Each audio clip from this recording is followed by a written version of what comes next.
Welcome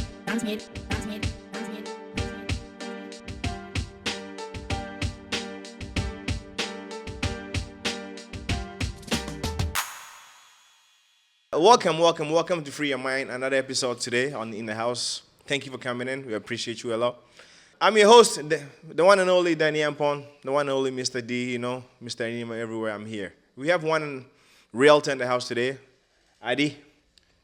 B, just introduce yourself, let people know what about you, what you do. Hey guys, my name is Adebiyi. I am a realtor in the Fraser Valley. I'm with Katrina and the team. We're actually the number one real estate team in the city. We helped the most families last year, over 300 families we helped. So yeah, happy to be here. I've known Danny for the last 15 years and I love him. Thank you, man. Yeah. Thank you. I appreciate it. Not that many people tell that about me when they come on the show. Sometimes they try to, bring all that stuff out back. Guess what? Today's a different day. B, because, I know me, myself, I know I own my place. I bought my first place, I think when I was like, 25 years old in 2006. Wow. I placed in New West. Those days life was really easy. Mm-hmm. Those days all you need was like $25,000, $50,000 you can get to the place. Because I know when I bought my place it was about $200,000. And now that place is probably worth like $700,000. Wow, you see a lot of equity there. I that's what I think. Yeah. But it's not, the bank, the bank owns you. You don't really own anything in this country. Mm. So, lately, we know real estate has been so hard for people, young people that are trying to get in. It's so hard even to get like the deposit, everything. So, that's why I wanted to bring you on to, pick your brain a little bit and share with us, how's the real estate industry right now? Well, honestly, in the last couple months, looks like we're seeing a correction. Okay. I think prices have come down 5 to 10%. Okay. Everywhere in the city. So why do you think the prices are coming down? Is it because the interest rate is down? Is it because people cannot afford to buy? I think a lot of factors. I think the whole Trump tariff thing. Yeah. The state of our economy, yeah. A lot of those things just mumbled together, affecting people's, confidence in the market. So prices have come down. Also, we have a lot of investors who bought condos during COVID when prices went crazy, and interest rates they got then were almost 1%. So now they're coming up to renewal. They're realizing that they rather just sell it than keep it because interest rates have significantly gone up since 2021, right? Yeah. Because I know when we moved, the interest rate was about 6 point something now. But the last few months, Bank of Canada have dropped the interest rate a little bit. Yeah. So now it's people are buying now, interest rate is okay. Yeah, so rates are down now to about, I think you get a fixed for 4.1-ish. 4.1? Yeah, so that's a big drop from 6. The difference in payment is significant, right? So, but depending on what the economy does, I know there's a rate announcement on Wednesday, so I think June 4th. Yeah.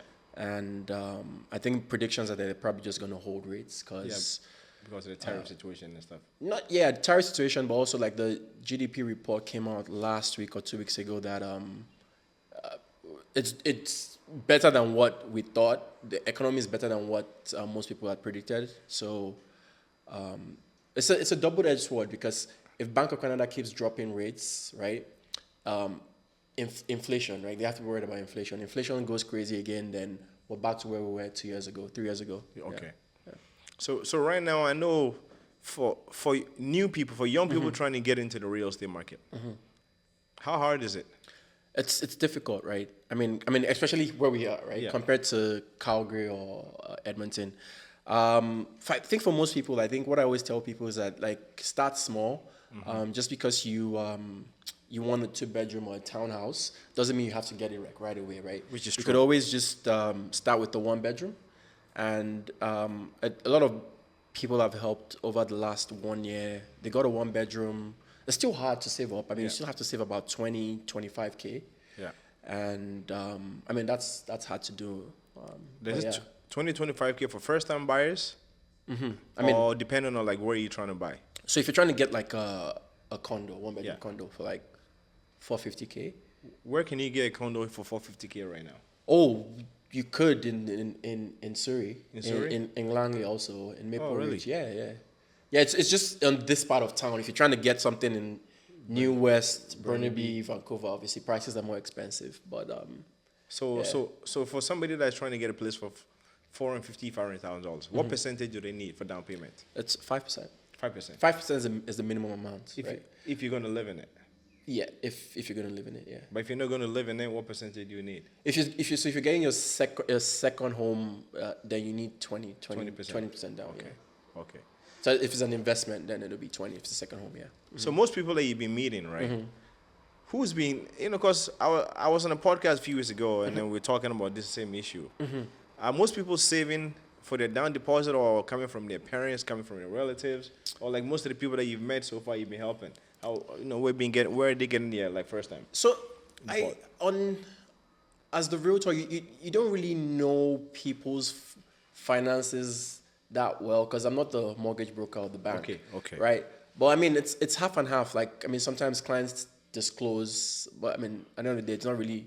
I mean, it is my business, because there's still this anti-money laundering stuff. You have to say with source of funds and all that. But most times, I think and that's the thing though, a lot of people in our community have good jobs. Yeah. And I mean, people that have been here for 5 years, husband and wife, both working, both making 100 and something each. Yeah.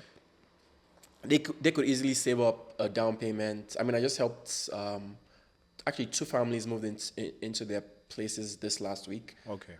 Both Nigerian. I mean, one couple Nigerian and Kenyan, but both couples have, both high earners, and they're able to save and put down that 5%, right? Okay. Yeah. So pretty much like, so whenever you want to buy now, the best place to be is like, if you depend on your budget, is to go up, like further down. Yes, go further down, like all the way down to Chilliwack. Like if you're looking for good deals, and especially now where we have remote work, the people that are working in Chilliwack, like anytime they want to see us or have a good time, they drive out here, right? It's a 50-minute drive from, like, Abbotsford to here. I mean, from Surrey Center to Chilliwack, right? 15 minutes? 50. 50. Okay, Yeah, so like pretty much like 1 hour. Yeah, there's no traffic. Yeah. So what do you recommend though? For young families, you recommend a townhouse, or you recommend like houses, you recommend like 2-bedroom condo? Because I know back in the days, the 450 will get you about 1,500-1,600 square feet. Yeah. But now, 450 gets you like about 600-700 square feet. Yeah, 600, yeah. So I mean that question is really open-ended, because usually most clients I meet, like what they think about, I'm sure if you have kids, right?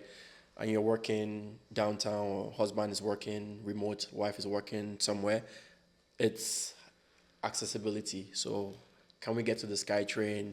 Can we get to a bus loop?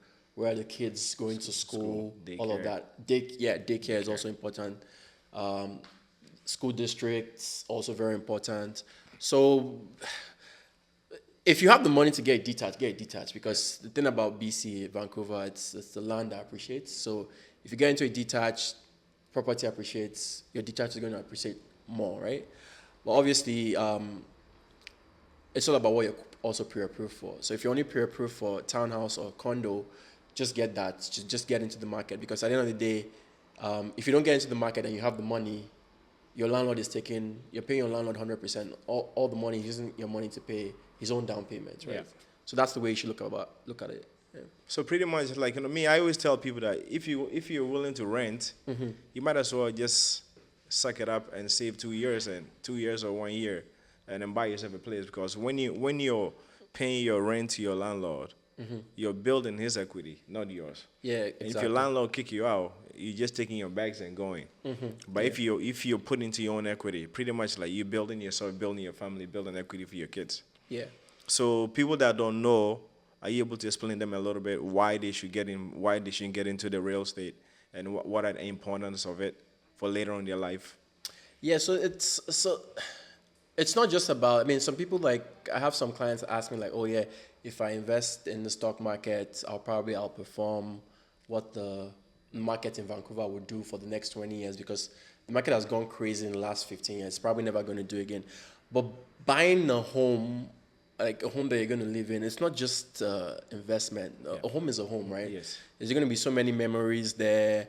It's also like you're building it's like it's legacy, right? That home, maybe your kids are going to live in it, or you're going to pass it down to them, or they're going to sell it when you die and use the money to do something else, right? So people can't just look at a home as, oh, yeah, I want to invest my money here. A home is a home, right? It shouldn't be looked at as an investment, especially if it's your primary home, right? Yeah, because that I looked at a home as a home. When you buy a home, it's better than renting. That's the way I looked at it.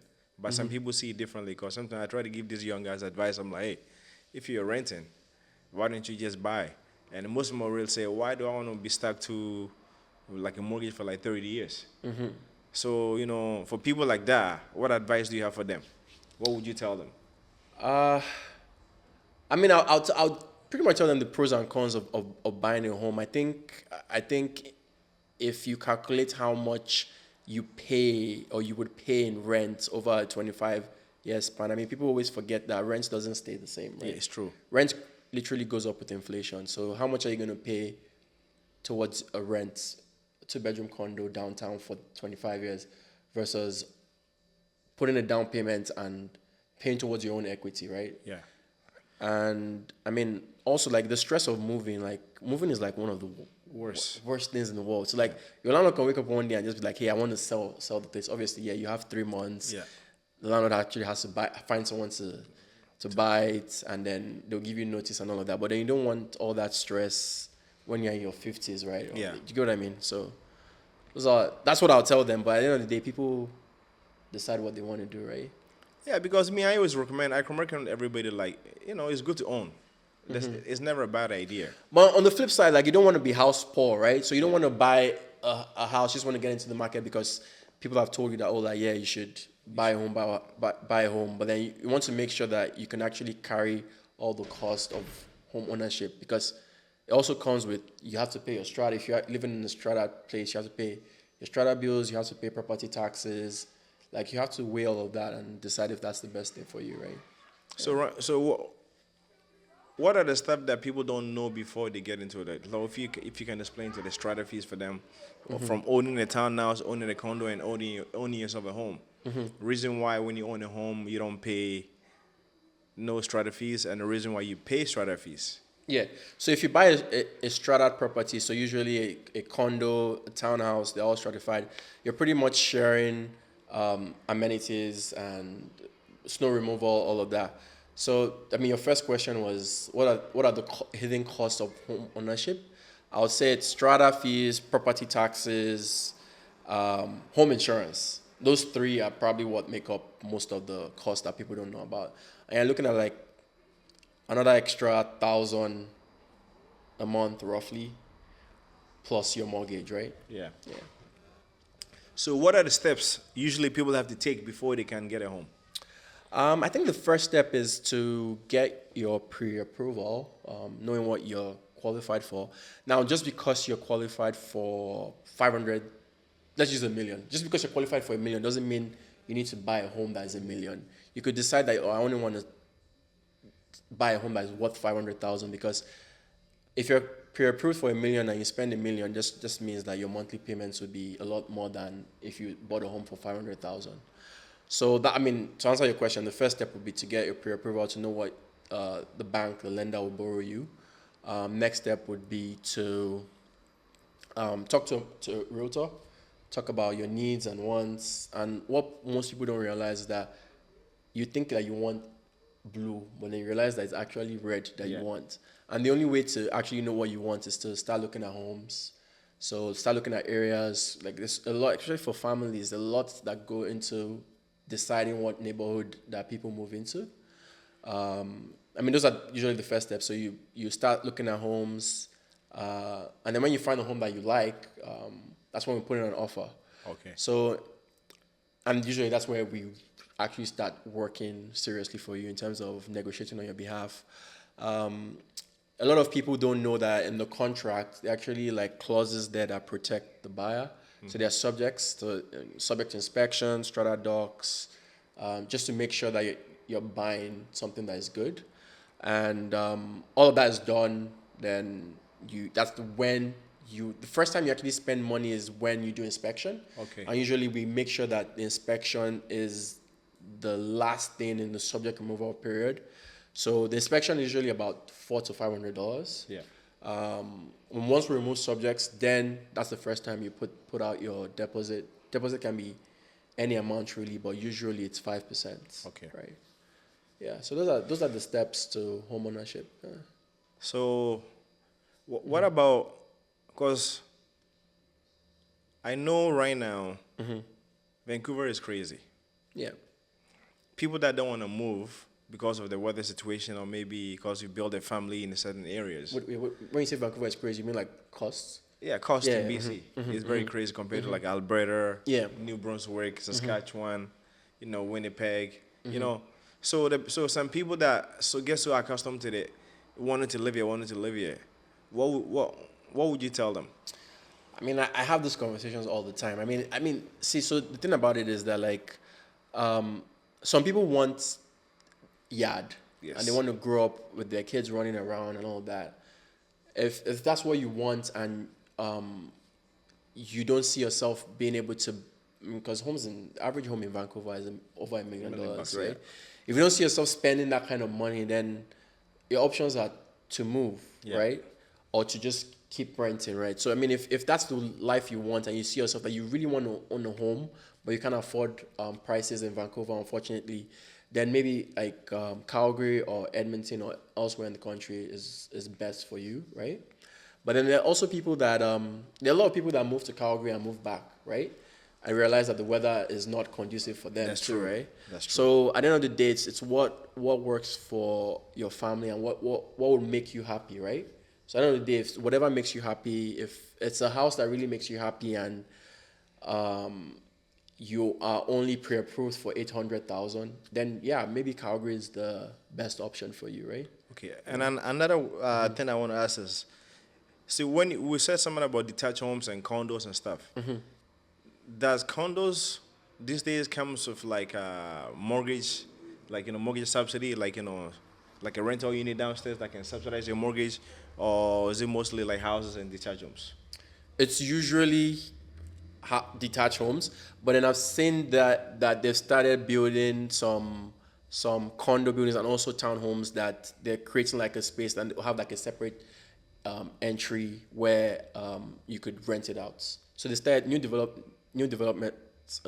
have started doing that, to answer your question. But usually it's the detached that have those secondary suites where people rent out. So do you recommend buying a place that has rental mortgage subsidy?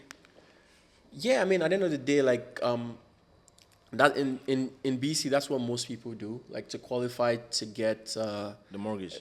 yeah, you need to show that you'll be able to rent out the basement suite, right? Yeah. And do you think the government banning Airbnb is good to people that are trying to have investment properties and stuff? I think so. I mean, I think the banning of Airbnb is also what's causing the like we have over, for example, in Wally now there are over 700 condos on the market right now. So I think that's one of the reasons, but definitely it's helped. We've seen home prices. We've seen a correction in the last 3 months, so I guess it's worked. But I'm thinking of next year. I mean, the World Cup is coming, and we don't have enough. We don't have enough hotels Available, yeah. in the city. So I don't know what the government is thinking about that, because I think there might probably be like a temporary lift to accommodate the number of people that are going to be here next year, right? Okay. That's what I'm thinking, right?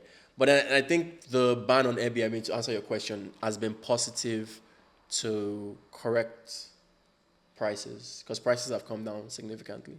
And do you think the stress test that they have is helping buyers, or is it damaging?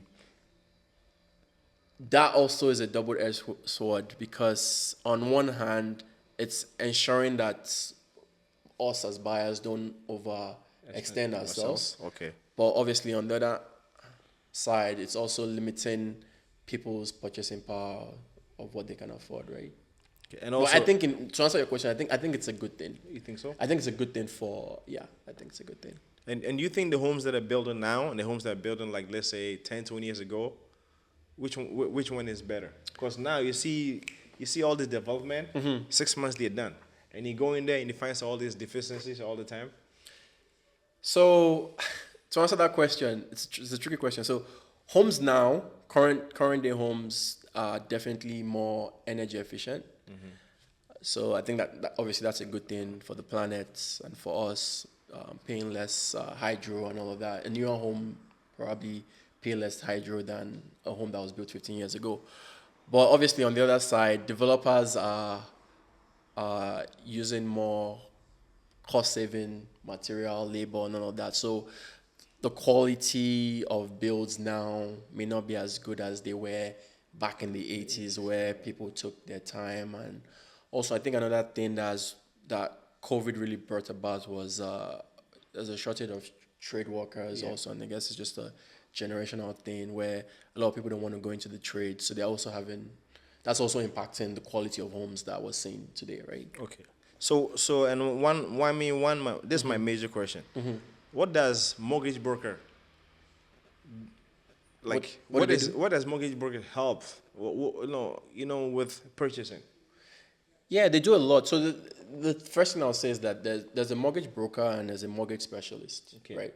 So a mortgage broker works with a majority of all the banks, so TD, Scotia, right? So they shop around for you to get you the lowest rates at that specific time. But a mortgage specialist works for a specific bank. So if you're a mortgage specialist at RBC, You work with only IBC. yeah, so you can only give RBC products. Okay. Or a mortgage specialist at CIBC, right? So now the difference between sometimes, to answer your question, so sometimes a client would go with a mortgage broker or a mortgage specialist, and it just depends. So as of now, like as we speak, I see that RBC and CIBC have the lowest rates. Okay. But that doesn't mean it'll be the same in 4 months' time. Okay. Right? Okay. So most times, to answer your question, it makes sense to shop with a mortgage broker, but sometimes you could get a lower rate directly with the bank. Just depends on what's going on. But then also back to your question, now a mortgage broker actually does a good job in breaking down what your monthly payments would be, running through your options with you. Like when I know when I got my mortgage, they literally broke down, okay, this is scenario A, B, and C. This is what you're pre-approved for. This is what your monthly payments would be. They break down, okay, this is what you're going to pay for property taxes, the strata, all of that. So you know that, okay, every month this is what You gotta put aside. Yeah. So they do a very good job in talking to you about your options. Yeah. On the finance side.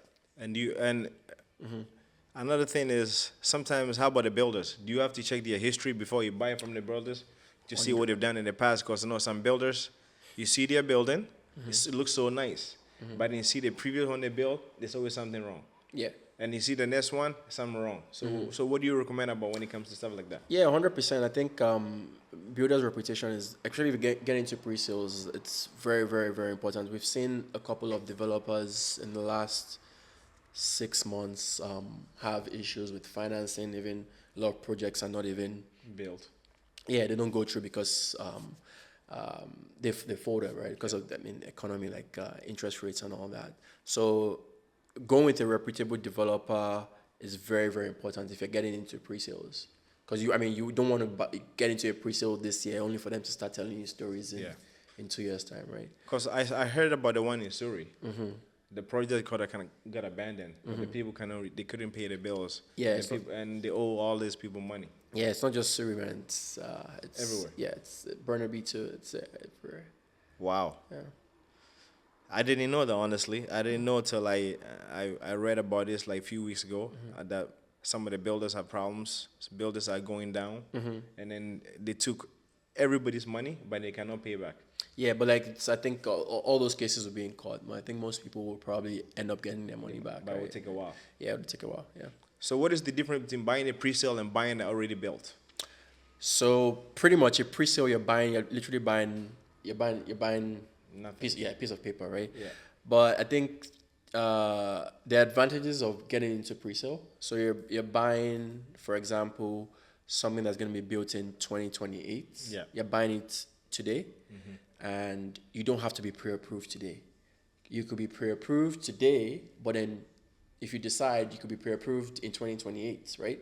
So, and also in terms of the payment structure, it could be 5% over a period of 6 months or a year. And obviously that's easier for people to save and to do, right? Yeah. Versus if you're getting a resale today, you have to be pre-approved today and you have to put down The money right away. Yeah, right away, yeah. So do you recommend it for people? Or is it for people that are trying to getting people that are just trying to prepare for the next 2 years? So it depends, right? So if I wasn't really a big advocate on pre-sales, but just because of where prices are now and how much a lot of developers have adjusted their prices, it's now looking like it actually makes sense to get into some pre-sales rather than getting into a resale, right? So it just depends on people's circumstances, right? Sometimes it makes sense. I mean, I had a client who just got a pre-sale with me last month, and she was thinking about her daughter and what school her daughter was going to be in 2 years, right? Okay. So they got a pre-sale in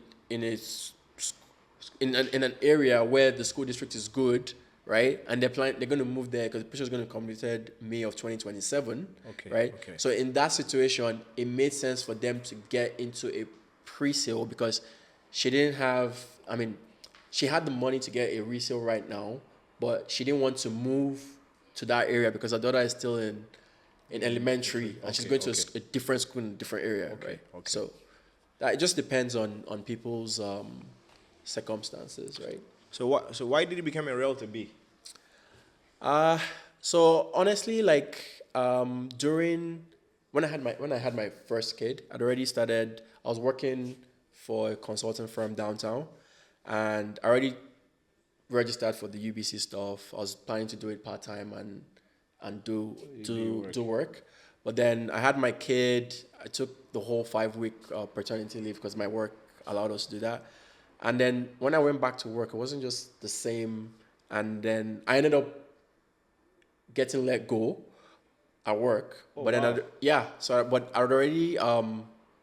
was already in the process of getting my license. Yeah. And I just decided, you know what, rather than looking for another new job, let me job, just do this full time. And I don't regret the decision. So do you recommend people should become realtors? Like people that love the job? Yeah. Want to do good for some people? Yeah, I think if you see yourself, I mean, being a realtor is tough. I wouldn't sugarcoat it and tell you that, like it's people easy don't know. Yeah, people don't. They don't know right? the work that goes behind how much. But I mean, how it much just depends on what you enjoy, right? I mean, I would always push for people to follow their dreams, right? Okay. If you see yourself, I mean, like my job is, I mean, every day is totally different, right? Yeah. But then, if you like helping people achieve their goals, I think it's like meeting people. Yeah. Then why not? Yeah, why not? Okay. So how do people get hold of you, B? I think Instagram is probably the easiest way to reach me. So you have to let people know what you're on Instagram or Facebook. Yeah, you can reach me on Instagram, Facebook, TikTok. My handle is Adebiyi. So Ade and Realty. That's it. That's it? Yeah, that's it. Okay. Yeah. So anybody that looking for a realtor, there's a guy right here. He's good. He helps people out. He helps you your dreams come reality. Even if you don't have it, they find you ways to get you in the right place. Like you said, if you're a family person, there's so many stuff that goes into buying real estate. If you're a family, maybe you want to think about how your kid's going to get to school, where you're going to live, how far is it from school, how far is it from your work. And if you're working from at home, it don't really matter where you live, as long as, so people have a different way. And if you want to live at a different city, what city you want, it's all part of the real estate. And you have to be able to budget how much you have, your deposit, how much you can pay for mortgage. Like you said, insurance, strata, everything is involved. But don't forget, you have electrical to pay. So whenever you're buying a place, there's so much stuff that goes into it. Just make sure you have the right person. And don't forget, the number one person, make sure you get pre-approved or find a good mortgage broker or mortgage specialist. And that's all it is. And thank you, B, for taking out your day to come out here and give us an insight on real estate. We really appreciate you. I know you're a busy man now. You got like what, 2-3 kids now, so just two. Okay, sorry. Okay, 2 kids. Yeah. So thank you so much, B. I appreciate you. And I know. Sorry, last time we were not able to make it, and I didn't really know that you had a new baby till today. So Yeah, congratulations to you yeah, and man, your wife. 7. She's gonna be 8 weeks on 8 weeks Thursday. now. Yeah, 8 So weeks. now you're done. Yeah, I'm done. Yeah. Okay, good. Yeah, I'm definitely done. Thank you so much, B. I appreciate it, man. All right, man. Thanks, Dan. Thank you.